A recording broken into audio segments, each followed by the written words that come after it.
അപ്പോൾ 2 type happiness ആണ്. ഒന്ന് ഈ വെർച്വൽ ഹാപ്പിനെസ് ഉണ്ട്, പിന്നെ റിയൽ ഹാപ്പിനെസ്.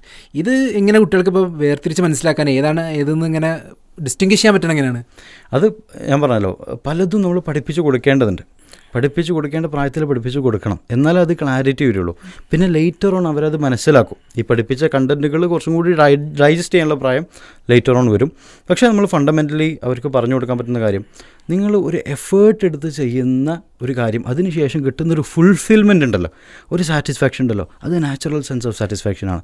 മറ്റേത് ജസ്റ്റ് സോഷ്യൽ മീഡിയയിൽ ജസ്റ്റ് ഒന്ന് സ്ക്രോൾ ചെയ്യുക, അതിലൂടെ കിട്ടുന്ന കുറച്ച് ലാഫ്റ്ററും അതുപോലെ തന്നെ എൻ്റർടൈൻമെൻറ്റും അത് ആർട്ടിഫിഷ്യലാണെന്നുള്ള ഒരു പ്രൈമറി കാറ്റഗറൈസേഷൻ, ഒരു ബേസിക് കാറ്റഗറൈസേഷൻ നമുക്ക് അവിടെ ഉണ്ടാക്കാൻ പറ്റും.